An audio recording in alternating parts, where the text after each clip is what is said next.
Hello दोस्तों, नमस्कार। मैं विक्रम कुमार। हमारे यूट्यूब चैनल में आप सभी का हार्दिक स्वागत है। तो दोस्तों, आज के इस वीडियो में हम बताने जा रहे हैं चमार जाति का इतिहास। तो दोस्तों, वीडियो में बने रहें। चैनल पर नए हैं तो प्लीज़ चैनल को सब्सक्राइब कर दीजिएगा। तो दोस्तों, आज का हिंदू समाज अलग अलग जातियों में बिखरता जा रहा है। ऊंची व नीची जाति का गंदा खेल लगातार बढ़ रहा है। कुछ धर्म के ठेकेदार तो कुछ राजनीतिक संगठनों से जुड़े नेता जातिवाद राजनीतिक के चक्कर में लोगों को बांटने का काम कर रहे हैं। साल 2011 की जनगणना के अनुसार भारत में 20 करोड़ से अधिक दलित समुदाय से ताल्लुक रखते हैं और इसी समुदाय की एक प्रमुख जाति चमार भी है। आज भले ही चमार शब्द का प्रयोग किसी का अपमान करने के लिए किया जाता है, लेकिन चमार हकीकत में क्षत्रिय हुआ करते थे। चमारों का अपने आप में एक गौरवशाली इतिहास रहा है। विदेशी आक्रमणकारियों के खिलाफ आवाज उठाने से लेकर भारत की आजादी तक चमारों का योगदान महत्वपूर्ण रहा है। आपको जानकर हैरानी होगी कि प्राचीन काल में चमार जाति का कहीं भी वर्णन नहीं मिलता है। तो फिर चमार जाति कैसे अस्तित्व में आई? क्या सूर्यवंशी क्षत्रियों से ताल्लुक रखने वाले कुछ लोगों को आज चमार कहा जाता है?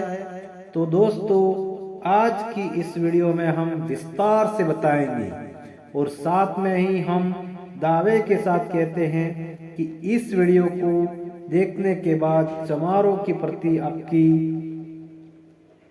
जोश में जरूर बदलाव आएगा।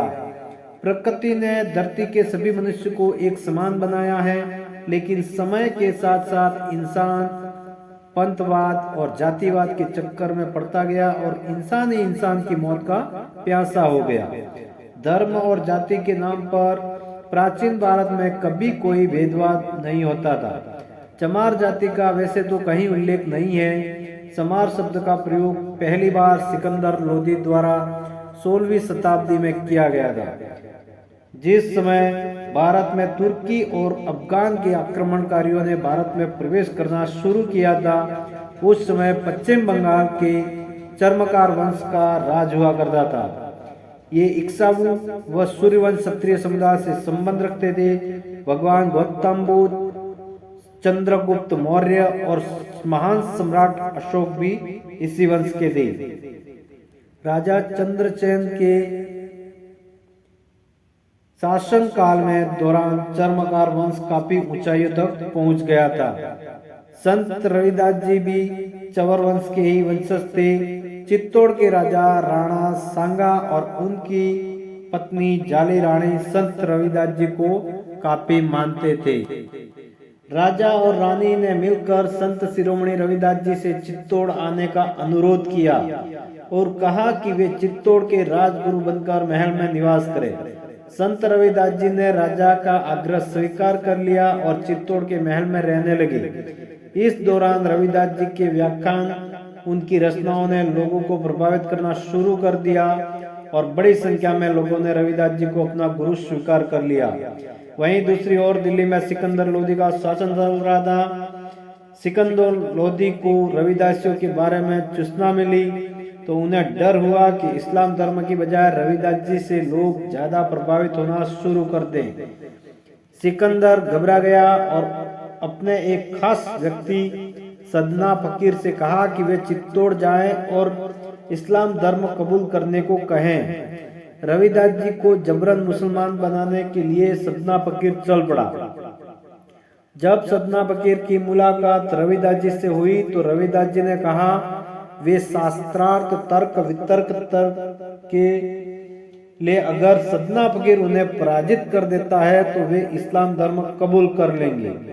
लेकिन साथ ही उन्होंने शर्त रखी, अगर सदना फकीर हार जाता है तो उन्हें इस्लाम धर्म त्यागना होगा। सदना फकीर को अपने आप पर पूरा भरोसा होता है और दोनों के बीच वाद विवाद शुरू हो जाता है।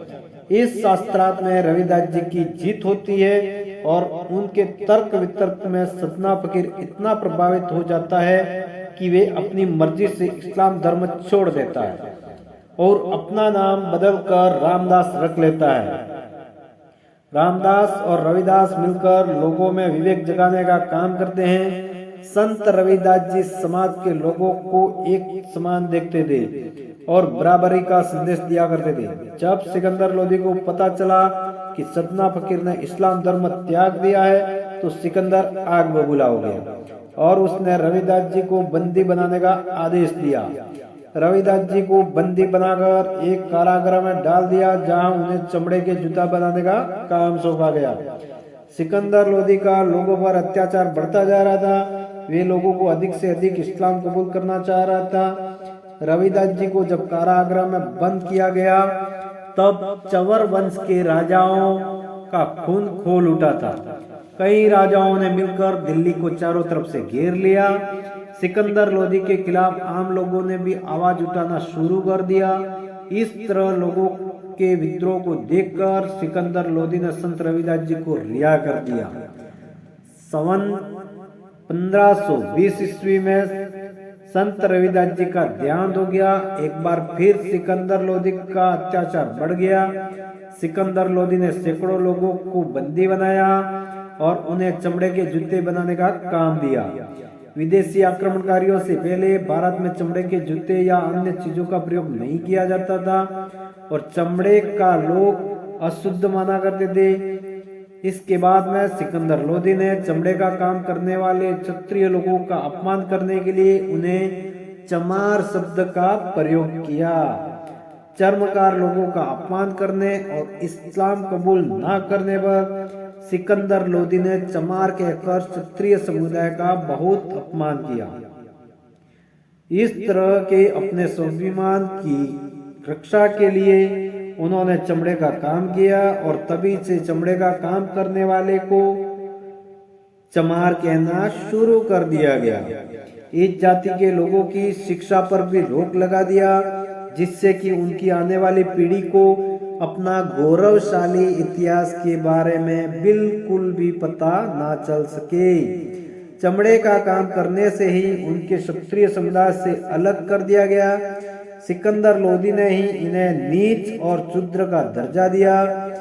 कर्नल टोड ने अपनी पुस्तक द हिस्ट्री ऑफ राजस्थान में चर्मकार वंश और राजा चवर सेन जी के बारे में काफी कुछ लिखा है। चमार जाति के इतिहासकार के बारे में सबसे अच्छी व्याख्यान डॉक्टर विजय सोनकर शास्त्री जी ने अपनी पुस्तक हिंदू चर्मकार में देखने को मिलता है।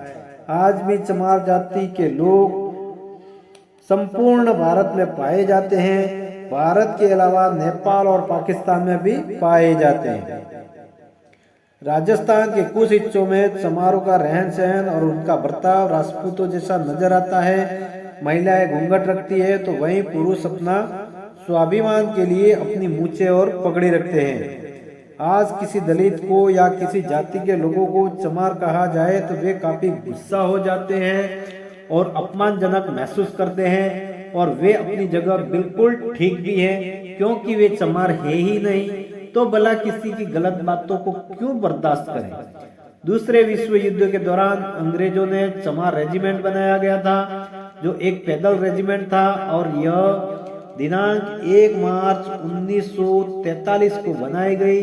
चमार रेजिमेंट के सेना ने कोहिमा की लड़ाई में महत्वपूर्ण भूमिका निभाई थी और उसके लिए रेजिमेंट सम्मानित भी किया गया था। चमार रेजिमेंट और उसके बहादुर सैनिकों ने अंग्रेजों की ओर से 1944 में जापानियों के खिलाफ लड़ाई लड़ी। 1946 यानी 3 साल ही चमार रेजिमेंट अस्तित्व में रही। 1946 में भंग कर दिया। चमारों का राजा चवर सेन इसी वंश के प्रथम प्रतापी राजा थे। गुजरात स्थित चमरावंती नगरी राजा चवर सेन की राजधानी थी। आज के आधुनिक समय में इस मेहनती समुदाय ने काफी प्रगति की है। I.A. अकबरी के अनुसार उत्पल वंश के शासक चमार समुदाय से थे। आज जो आम तौर पर अनुसूचित जातियों के लिए अपमानजनक शब्द के रूप में प्रयोग किया जाता है, अतः इसे भारत के सर्वोच्च न्यायालय द्वारा जातिवादी गाली और अपमानजनक शब्द के रूप में वर्णित किया गया है। यदि अनुसूचित जाति समुदाय के सदस्य को लोक स्थान पर अपमानित या शर्मिंदा करने के आशय से चमार कहा गया था तो यह चश्मुच अधिनियम की धारा 3(1)(x) के अंतर्गत अपराध है। आज भी समय समय पर फिर रेजिमेंट की मांग की जाती है और करनी चाहिए। बाबा साहेब अम्बेडकर ने अपना पूरा जीवन दलितों और पिछड़ी जाति के लोगों को समाज में बराबरी का दर्जा दिलाने में समर्पित कर दिया। आज भी चमार या अन्य जाति के लोग भीमराव अम्बेडकर को अपना आदर्श मानते हैं। तो दोस्तों, उम्मीद करता हूँ कि ये वीडियो आपको अच्छी लगी होगी। अगर अच्छी लगी हो तो वीडियो को लाइक करें, कमेंट करें, शेयर करें। मिलते हैं नए वीडियो के साथ में, तब तक के लिए धन्यवाद।